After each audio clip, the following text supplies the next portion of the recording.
أهلا بيكم في أول حلقة من قناة أرتفيليا. الحلقة دي هتكون زي مقدمة للمحتوى اللي هيكون على القناة، واللي هيبقى ليه علاقة بالفنون، سواء رسم أو مزيكا أو أفلام أو غيره. وهطلع أشرح الأعمال الفنية اللي بتعجبني.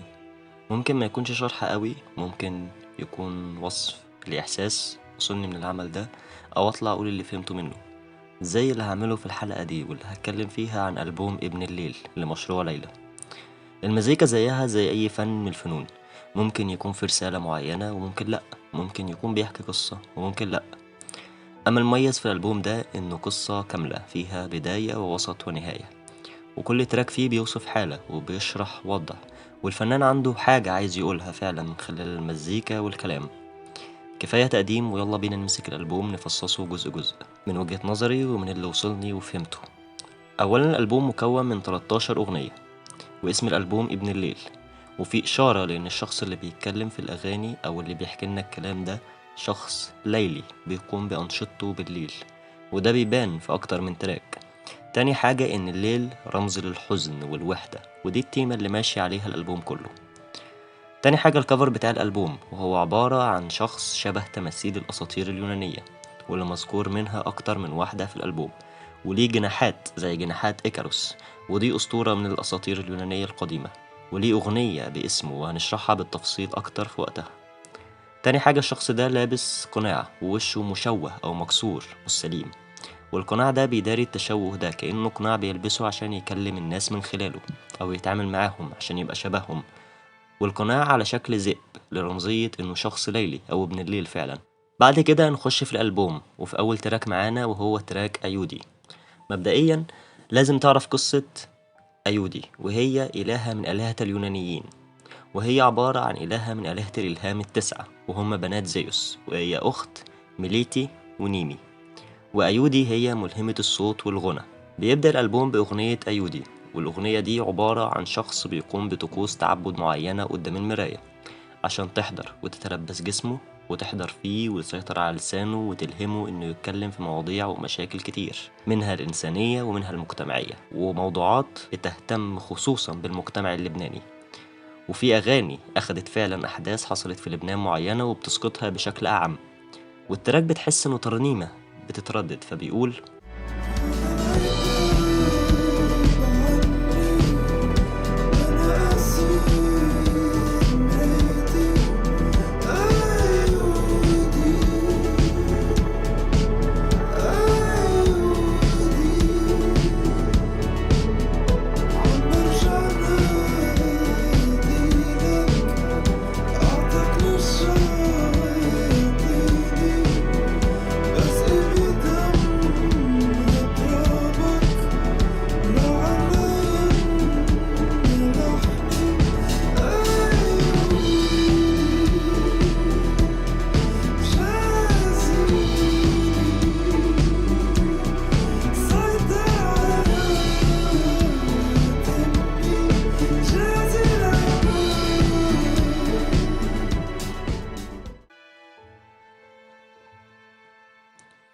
وبعدين بيوصف إن الكلمات كأنها هي التنفس وإنه محتاجها عشان يعيش، وبيترجى أيودي إنها تحضر وتتلبسه وتكلمه، وبيوصف طفها إنه بيرعبه وإن كأنه دايما شايفه وبيتمنى إنه لو بس يسامره ويكلمه، عسى إن الكلام يرعاه ويريحه، وبيطلب منها تواسيه وتدر الكلام منه.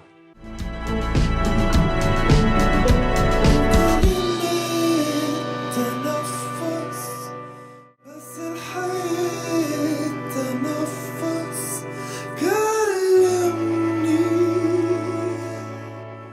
كلمني ضيفك بيرعبني شفته عطول عمري لو بس يسمرني عسى الكلام يرعاني أيودي واسيني در الكلام مني. الأغنية بشكل عام بتوصف صراعه مع نفسه في محاولات الكتابة، وإنها مناجاة مع أيودي علشان تلهمه، وبتحضر أيودي وبتتكلم من خلال المراية وبتطلب تضحيات معينة عشان تدي الإلهام والبلاغة في اللحن والكلمات اللي طلبهم، وده في التراك التاني اللي هو 3 دقايق.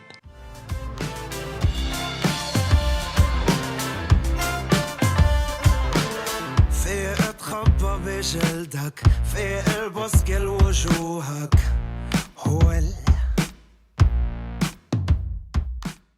في اتخبى بخزانتك، في البس كل بدلتك، بس قول في كونك إذا بدك، في غني كل كلماتك، قول في مثلك حياتك لما تسمعني بمرايتك، عم قول بس بالقلب من بدي كون علشان أرضي، أعطيني 3 دقايق تاني ب3 دقايق، بس بالقلب من بدي كون علشان أرضيك، فكري مقري عالطاولة، شك حلمك بخلخالي. وبتقوله أنا ممكن أستخبى في جلدك وفي خزانتك والبس هدومك وامثلك حياتك، بس قول ده واطلب ده مني وسيبلي مهري على الطاولة وتخلى عن أحلامك وأنا هبقى طوعك. ممكن أقف أو أتمدد أو أضحك أو أبكي، أي حاجة مناسبة ليك هعملها. بشكل أعم هتخليه يقدر ياخد حياتنا كلنا ويتكلم بلساننا ويعيش اللي احنا عايشينه. في وقف إذا بدك أو تمدد إذا ما بدك، قول في وضحك إذا بدك، يا ما أبكي إذا أنسب لك، بس قول. وهنا بيرد على نفسه، بيبدأ يفكر في العرض وبيقول لا يهمني إني أكون بدل من إني أصير، كل الأشياء بتعيش لا تنتهي بلحن جديد، الفرق بين الحرية والخضوع تخيير، أنا اللي اخترت، أنا اللي قبلت، أنا اللي قلت. اللي هو ما تخلى عن أحلامي عادي، ليه يهمني أكون حاجة في المستقبل بدل ما أبقى حاجة دلوقتي حالا. وبيقول لنفسه أنا كده كده مش خاضع لأني مخير، أنا ممكن ما أقبلش الديل ده وممكن أقبله، بما إني مخير فأنا حر.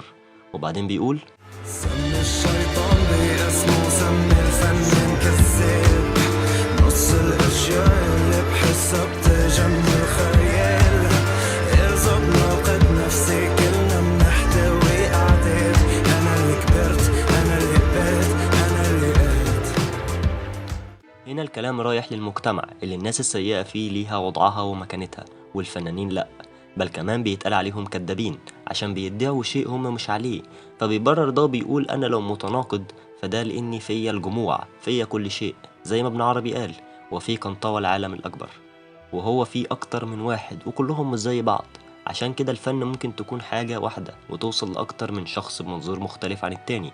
فلحد هنا عندنا شخص حزين ووحيد وفنان بيواجه مشكلة في إنه يكتب، فبيستحضر إلهة الإلهام عشان تلهمه البلاغة وتتلبسه وتخليه يتكلم، وبياخد الريسك فعلا وبيقبل الاتفاق، وبتتجسد الإلهة أيودي في الشخص ده وبتبدأ تحكي بالألحان، وبتبدأ بتراك جن، والكلمة ممكن تحتوي معنيين. الأول جن بمعنى الجن المخلوقات الغيبية، وجن بمعنى المشروب الجن وهو نوع من أنواع الخمور. في الأغنية دي أيودي عارفة الحزن، الهموم اللي الشخص ده بيمر بيها، فبتخليه يتكلم عن ازاي ينسى الهموم والحزن ده بالخمرة والاحتفال. يمكن ده مش حل عملي ولكن مريح، فبتلهمه انه يتكلم عن الخمرة والاحتفال. فبيقول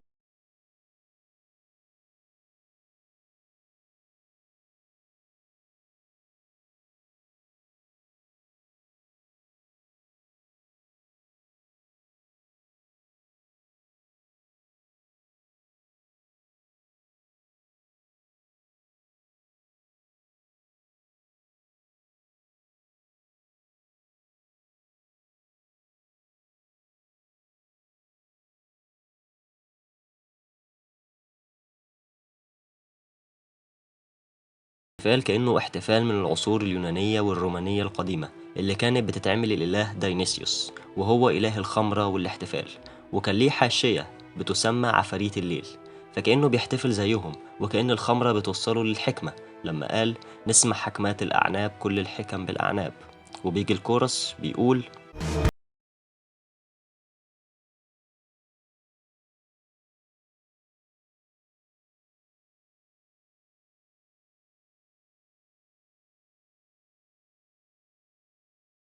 أشار لأغنية مشربش الشاي لليلى نظمي، فبيقول أنا مش هشرب أزوزة ولا شاي لأن الحاجات دي مش هتنسيني نفسي ولا حزني، لأن عاوز يشرب لحد الضياع، لحد ما يوصل للنشوة، كأنه احتفال كاناليا اللي بيتعمل كطقس تعبدي للإله داينيسيوس. بعدين بيقول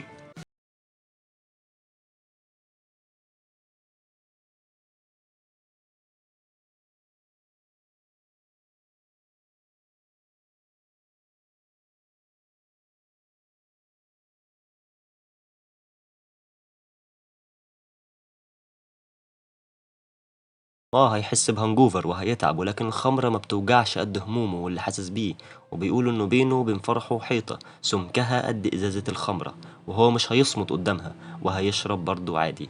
وبيشبه ده بجدار برلين اللي اتهد في الحرب العالمية التانية.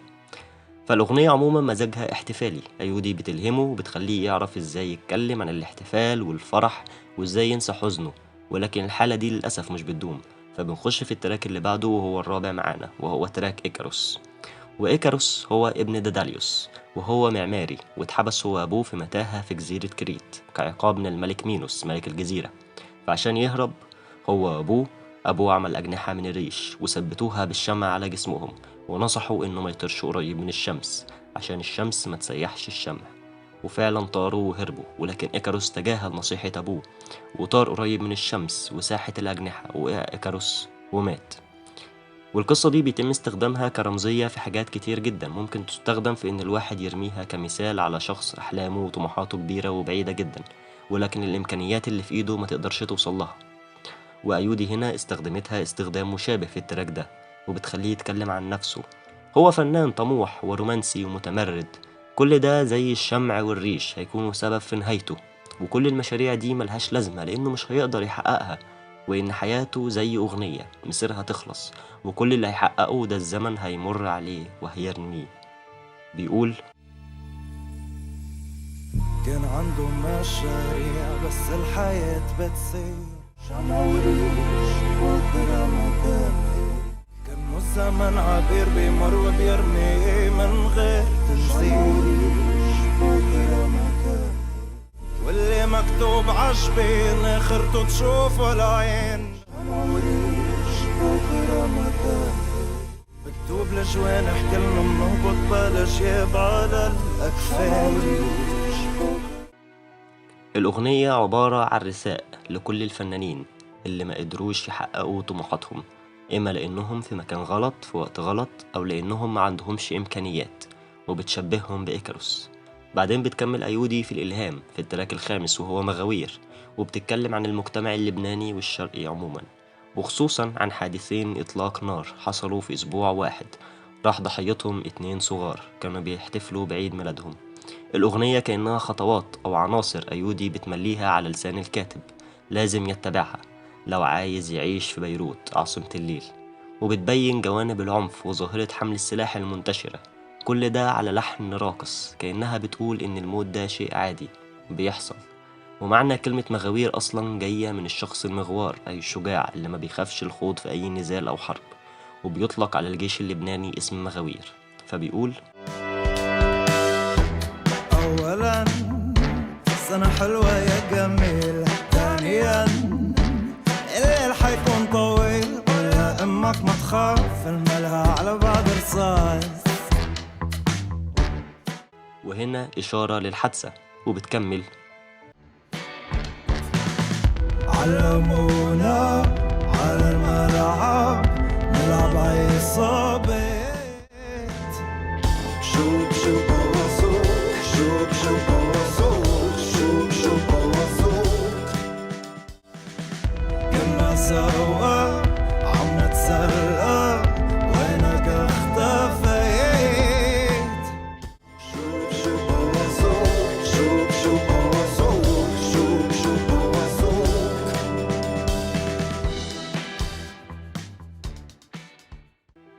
مفيش طول الأغنية أي إشارة للقتل، ولكن بيتم ذكرها مرور العابرين كده في كنا سوا عم نتسلى وإنك اختفيت. وبعدين في الوصية الرابعة بتقول: رابعا ما تحكي مع نسوان علشان ما نسر جسمين، هون الست بس مقياس لكرامته قدام الناس. غالبا في طبا ضب جيابه علشان الصبي ابن بيون ما حدا بينطر أدونيس ضحية الأدغال. هنا بيوسع المعنى وبيتكلم عن الذكور عموما في لبنان والشرق الأوسط، وإن مجتمعنا بيحط الذكر في مكان تبجيل وقداسة، وإن العنف جزء من الدفاع عن كرامته وشرفه. وبتعرف إن الحادثة دي كان سبب دفاع عن شرف وذكورة هشة المجتمع هو اللي رسمها من خياله. وفي النهاية بيشبه حماية المجرمين وإلقاء اللوم على الفوضى بقصة أدونيس. وأدونيس ده قصته إنه ابن ميرا، وميرا دي كانت بنت ملك كان مغرور جدا وبيتباهى بجمال بنته قدام الناس، وبيقول إن جمالها أحسن من جمال عشرتوت أو أفروديت. وصل كلام أفروديت واتضايقت جدا وسحرت ميرا وخلتها تقع في حب أبوها، لحد ما أبوها في لحظة سكر وأثناء احتفال ما جمعها وبقت حامل منه. ولما فاق واكتشف كان عايز يقتلها، بس هي هربت منه في الغابة وقعدت تترجى الآلهة تنقذها لحد ما الآلهة استجابت وحولتها لشجرة اللي هي شجرة اللبان المر. بعدين أدونيس خرج من الشجرة دي وكان جميل جدا وارث جمال أمه، فشافته أفروديت وهو طفل وحبته وخبته في صندوق وودته لبرسيفوني ملكة الجحيم، وقالت لها تحتفظ بيه وما تفتحش الصندوق أبدا، بس بتفتحه وبتشوف الطفل اللي وارث جمال أمه وبتقرر تربيه في القصر لحد ما يكبر، وتيجي أفروديت عشان تاخده، فيصير نزاع بينهم ويقرر زيوس يخلي الحورية كاليوبي تحكم بينهم. وبتقرر على أدونيس إنه يقسم السنة عليهم 4 شهور مع أفروديت و4 شهور مع برسيفوني و4 شهور لنفسه والوقت فراغه. وكان وقت فراغه بيقضيه مع أفروديت، وكان بيحب الصيد جدا، ففي يوم من الأيام بيروح يصطاد خنزير بري، وللأسف الضربة بتاعته ما تموتش الخنزير فبينقض عليه وبيصيبه، وتسمع صراخه أفروديت فتجري عليه وتحضنه لحد ما يموت بين إيديها ودمه يسيل. ومكان سيلان دمه واندماجه مع دموع الآلهة بينمو زهور حمراء اسمها شقائق النعمان أو زهور أدونيس، وبيكمل سيلان دمه لحد ما يوصل النهر ويصبغه بالأحمر، والنهر ده اسمه نهر أدونيس، ودلوقتي اسمه نهر إبراهيم في بيروت. فهنا أدونيس ملوش ذنب في كل اللي حصل ده، هو راح ضحية الفوضى والأدغال، كأنه بيرمي بالسطر ده على الناس اللي بتعمل أفعال خارجة كتير وبتهرب من العقاب بسبب الناس اللي بتحميهم، واللي بيروح ضحية الأحداث دي بيبقى ضحية للفوضى. بعدين بتكمل أيودي في إلهام الكاتب في موضوع جديد وتراك تاني، وبتقول على لسان الشخص اللي متجسدها من خلاله، وبتتكلم كأنها هو. وبنشوف في التراك السادس وهي بتتكلم عن الحب والجنس والكبت اللي احنا عايشين فيه في تراك أكتر حسية، وبيقول: إذا لمستك بحلوة رأسك قرب علي شوي، في جحيم تحت جلدي وانتي ايدك باردين، وجه لينين ملتحين بوراق التين ومقماحين وحواجبهم مرفوعين. اللي هو طبيعي إن يكون في اشتياق وحب، والحب أصلا عبارة عن نار، والعشق عبارة برضو عن نار بتاكل في صاحبها ما بيبردهاش غير لمسة من المعشوق أو القرب منه. ولكن اللي بيمنع ده رجالة جهلة من رجال الدين لسه عايشين في زمن آدم وهو في الجنة وما اكتشفوش عوراتهم، وملفوفين بورق التين وبيصدوا أي إحساس أو مشاعر أو احتياج للحب أو الجنس. كتب حدود البلد جسدي وجسدك، وجلد بكشد الكلام، كلمتي عكلمتك جسدي عجسدك، وجلد بيحرك الكلام. وإن المجتمع حط حدود للرومانسية، وإن الكلام بيخرجهم من الحدود دي، ولكن هم عايزين يخرجوا لحاجة أكتر حسية من الكلام، ولكن صعب في مجتمعنا. وبعدين بيقول: حاسسني حسني انت حاسس فيه وين العيب، حسني انت حاسس فيه. هنا بالصياعة بيدمج بين الذكر والأنثى وإنه مفيش فرق بينهم، والإحساس بالحب والاشتياق واحد ومتبادل. وبتكمل أيودي في إلهامها وبتتكلم تاني عن حادثة حصلت في لبنان، ولكن بتخلي الكاتب ياخدها لمستوى أعم. وبنخش على التراك السابع وهو تراك طيف، وبتتكلم فيه عن المثلية الجنسية والقمع اللي بتتعرض له في الوطن بتاعنا والوطن العربي عموما، وإنهم عشان يمارسوا حياتهم بيبقوا زي الأشباح في الليل. واسم التراك طيف متاخد من ملهى ليلي في لبنان اسمه جوست، اتقفل من السلطات في لبنان بسبب الاشتباه في رواد المكان. فبعد ما المكان اتقفل أصبح الأشخاص دول مفيش مكان بيجمعهم، وبقوا تايهين في الشوارع بالليل. فبتخليه يوصف ده وبيقول: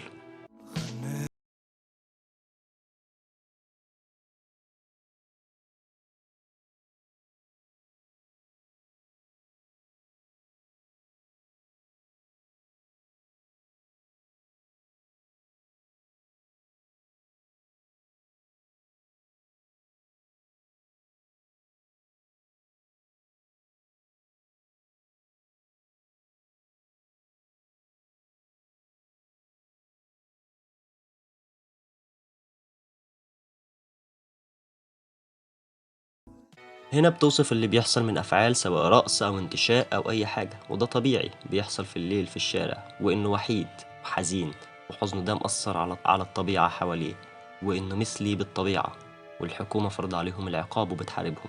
فبيقول: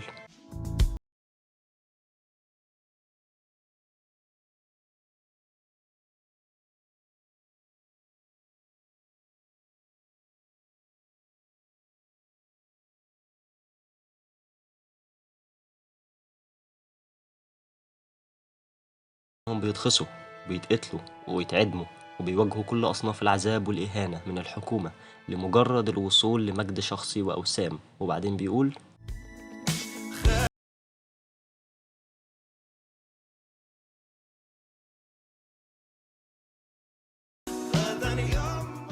خبز الغراب ده أو الفطر ده حاجة بتكون صالحة للأكل وحلوة، ولكن بيطلع وسط العفن. كأنه بيقول إن وسط العفن ده كله بيطلع ناس كويسة، وأكيد في يوم من الأيام هم اللي هيورثوا الأرض.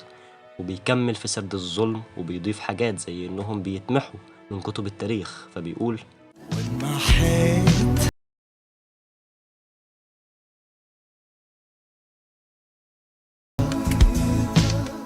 والإشارة للمثلية في الأغنية دي بانت في ورقت.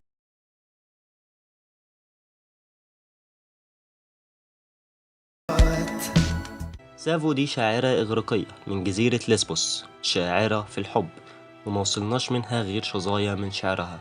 ومعروف عنها إنها كانت بتحب واحدة اسمها آتس، ولفظ ليزبيان تاخد من الجزيرة اللي كانت عايشة فيها، وخلت ذكرها وتعتبر إلهة الإلهام العشرة. وفي العالم القديم لما بيتقال لفظ الشاعر بيعني هوميروس، ولو اتقال الشاعرة يعني صوفيا. أما أبو نواس فمعروف عن حبه للغلمان، وإنه كتب فيهم شعر كتير وكان مثلي الجنس أو بايسكشوال. وبتنتهي الأغنية بإشارة من أغنية لمحمد منير.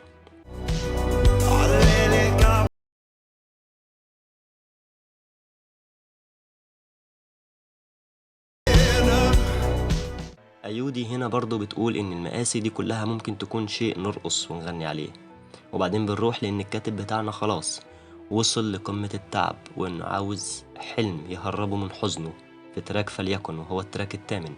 وأيودي بتخليه يقول اللي هو بيحس بيه، وإنه لما بيصحى من النوم بيحس إنه متراقب وإنه متوتر وضايع مع كل بداية يوم جديد، وإن الأيام صعبة فبيضطر يستهلك مخدرات أكتر لدرجة إن خياله بقى مرهون بيها، ومع ذلك برضه مش بتهون عليه وحدته في الليل.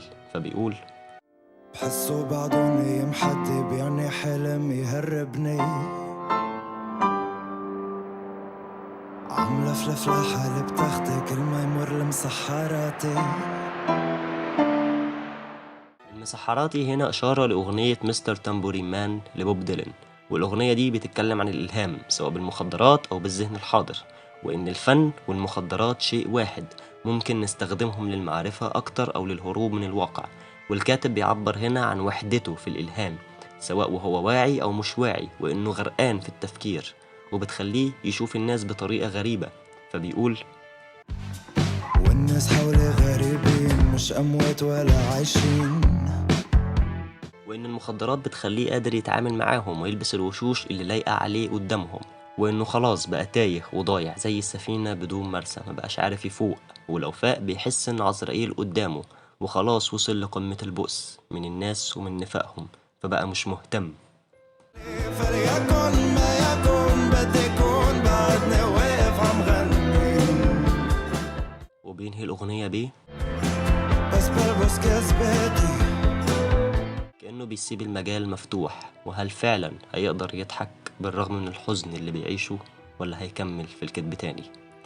بعدين أيودي بتخليه يتكلم عن موضوع تاني، وهو الإحساس بالغربة وعدم الانتماء للمجتمع، وبتتكلم في التراك ده بصيغة المؤنث لأن البنات هم الأكتر إحساس بالمشاعر دي، في تراك بنت الخندق وهو التراك التاسع معانا.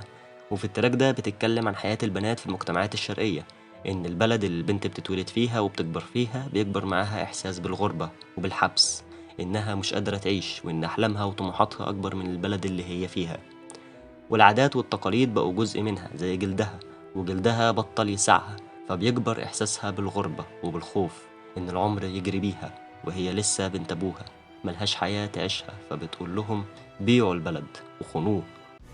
تخونوا إيه، ما طول عمره بيخونكم. تبعوا إيه، ما طول عمره ببيعكم. لما تربي ملح ليش عم نزرع وعود، وما يختي سوقي فينا عالماكينة بلا منعود. وإنها طول حياتها بتسمع وعود فارغة ما بتتحققش، وإن الوطن ده زي التربة المالحة مش بينمو فيها زرع، إيه اللي يخلينا نقعد فيه؟ وإنه مهما حاولت تتعود وتتأقلم في المكان بتحس بالوحدة، وعمرها ما فكرت تهرب لحد ما بقت في خندق، خندق عميق بتحارب لوحدها، لا عارفة تكسب ولا عارفة تهرب. امك قالت لك عادي، قلبك بتتعودي، وبتحكي مع العالم حولك بس بعدك وحيدة، والحق يقال جربتي ولا مرة هربتي، وبقيتي بالخندق الغميق حاربتي. بعدين بنروح لأغنية أصنام، وهي رقم 10 في الألبوم، وفيها أيودي بتخلي الكاتب بتاعنا يتكلم عن حاجة مهمة، وهي إننا بنأله أشخاص عاديين وبنحطهم في صورة مقدسة وبنعمل الدكتاتور بإيدينا. بتبدأ بيه كنت الدفاتر بيضا وحياتنا ما بتتغنى، والراديو يذيع مللنا يما 55 مرة، لمرة سمعنا فارس قالنا نردم معابدنا، رحنا وعمرنا له معبد تاني بمحله. وهي إن المجتمع في البداية كان فاضي، أو كان في فترة انتقالية بين دكتاتور ودكتاتور في الحتة بتاعت قبل ما نردم معابدنا، يعني كان في ناس تم تعظيمهم وتأليههم، وقبل ما نردم معابدهم عملنا إله جديد بإيدينا. وبعدين بيسرد طريقة التأليه وصنع الدكتاتور، وإننا بنديهم أكتر من حجمهم ونحطهم في مكانة عالية، فبيقول سلطنا الضوء على وجهه لما طلع حتى يمكسش، ما شفنا غير خياله اختفى وجهه تحت الوهج، ويطلع يعزف لا يتخيل حاله بالأفلام، واحنا نصدق حكيه حتى نبرر الأصنام. بعدين الشخص اللي احنا ألهناه ده يزهق من الدور اللي هو عايشه ويقرر يعرض الحقيقة، فاحنا بنرفضه لأن احنا تعودنا على الكذب اللي بيجيلنا من كل اتجاه، وبنقرر نضحي بيه زي المسيح، وبنعمل مكانه ديكتاتور جديد، كأنها دايرة وبتتعاد إلى ما لا نهاية. بعدين الكورس اللي في الأغنية اللي بيلخص فيه الأوضاع في مجتمعاتنا من تحريف الحقيقة وترديدها وبعدين تقديسها.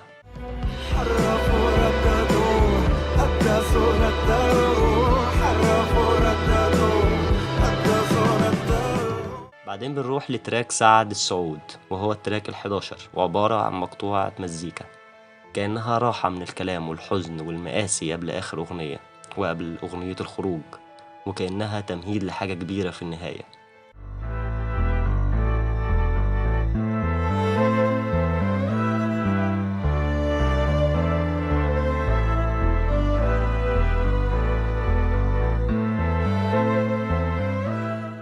وسعد السعود ده نجم ثلاثي من ألمع نجوم كوكبة الدلو، والعرب بيسعدوا لرؤيته لأن ظهوره يعني انتهاء الشتاء واعتدال الجو والمطر البسيط، وحاجة مبشرة بالخير.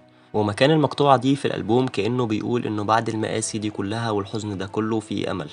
ممكن يكون أمل بسيط، بس حس ولو لوهلة إن الوضع ممكن يتحسن، بس للأسف الوضع ما بيكملش والحالة ما بتطولش. وبنروح بعدها لأغنية أصحابي، واللي متاخد منها اسم الألبوم، وهو التراك ال12 اللي يعتبر لخصت فيه كل الأفكار اللي في الألبوم. وأيودي بتخليه يسترسل ويبوح بكل الحزن اللي جواه. وبيبدأ التراك: كلهم عم بيرقصوا فوق الازاز عالارض، كلهم عم بيضحكوا بالاسود والابيض، بتشقشق بسمتي اسود وابيض، نحنا بعدنا شي متعرفين عبعض، لدقيقة بالحمام كنا اقرب الاصحاب.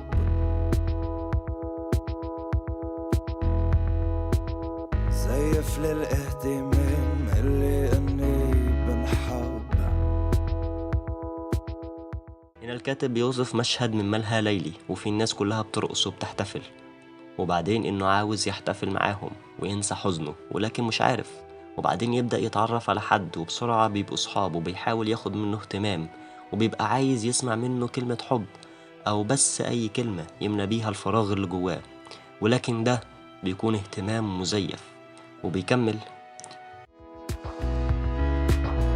كل الاسبوع 9 ل5 عم نموت، نصيني حالي بدي كون متل بيروت، شو حلو الليلة كل شي منتمنى موجود، وبتزي نفسي بس لبرر الوجود. وبيوصف هنا انه في الروتين ده كل يوم من 9 بالليل ل5 الصبح الناس حواليه موجودة بتحتفل وبتسكر لحد ما تغيب عن الوعي، وهو مش عارف يعمل زيهم، وكل تفكيره في انه يأذي نفسه عشان يحس بأي شيء، أي شيء حتى لو كان ده أذى، أي شيء عشان يبرر وجوده في الحياة، زي بداية أغنية هارت لجوني كاش، وإن حياته مليانة بالألم ونفسه ينسى نفسه بكل ألمها ويبقى زي بيروت اللي برغم ما فيها مش مهتمة بشيء. تذكر كيف كانت الموسيقى تأثر فينا، صرنا نخشى العتمة اللي كنا نلعب فيها، عشنا وشفنا وما بقي ولا شي يدهشنا، عالية الموسيقى مش معقول حدا يسمعنا. هنا بيفتكر أيام كان فيها بيحس بشيء وفي حاجات كانت بتأثر فيه، بس دلوقتي الحياة بالنسبة له فقدت معناها ومبقاش فيها حاجة مدهشة زي زمان وفقدت جمالها. وبيقول الناس اللي بتحتفل دي أكيد مش حاسة واللي هو حسه. ولعت امبارح حاسس حالي شوي تعبان، كأني دايما عم بغرق بعدني عطشان، دعسي عالشمال وعاليمين حط دعستين، لا مش عم ببكي دمعت من الدخان، وبصب الكاس لتنام وبشربه لوحدي، مين قولك من الناس رح يجي يزور لي قبري، لك عندك قد حدا ولع لي سيجارتي، لك شوفي حولي ناس مش ممكن كون لوحدي. هنا بيوصف انه غرقان في حزنه، وبالرغم من غرقه في حزنه الا انه عطشان تاني، وبيقنع نفسه انه مش بيبكي، وبيتعمق اكتر في الشعور بالوحدة والحزن، وانه لو اختفى دلوقتي او مات محدش هيحس بحاجة ومحدش هيلاحظ اي اختلاف. وبيغرق حرفيا جوه افكاره السوداوية وبينفصل عن الواقع عشان بعد كده يرجع ويفوق نفسه ويقول لأ، اكيد انا مش لوحدي. الأغنية فيها كل الأفكار اللي ممكن تجتاح مخ الشخص بالليل، وكل الأوفر ثينكينج اللي ممكن يجيلك آخر كل يوم. وبعدين بيجي آخر أغنية، وهنا أيودي بتكون خلاص خرجت منه، وبحب أسميه تراك الخروج لأنه حرفيا بتحس فيه إن روحك بتسيبك وتخرج منك. اسمه مريخ وهو فعلا بيوصلك للمريخ، وفي الشخص ده بيترجاها بعد ما سابته وأدت رسالتها والمطلوب منها ومشيت إنها ما تحرموش من الإلهام ده، وإنه يطلع ليها دايما بعد ما يشرب. ولما بيطلع همومه وذكرياته للأسف بتيجي في عقله وبتخليه ينزل تاني، فبيقول: شي حبة لما انزل لا تحرمني القنينة لما انزل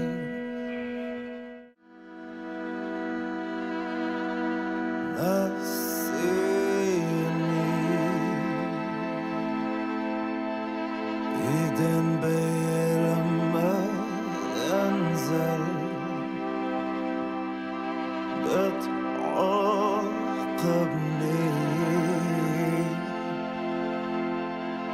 لما اطلع حتى انزل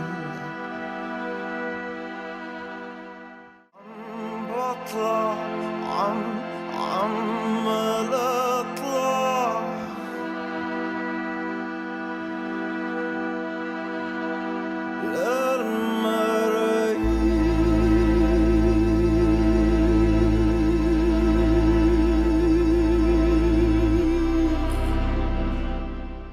وهنا بكون خلاص انتهت أجمل رحلة موسيقية ممكن تاخدها. لو الحلقة عجبتكم أتمنى تعملوا سبسكرايب، لايك، تفعلوا زر الجرس، وانتظرونا في حلقات تانية إن شاء الله نتكلم فيها عن مواضيع فنية مختلفة كتير. شكرا.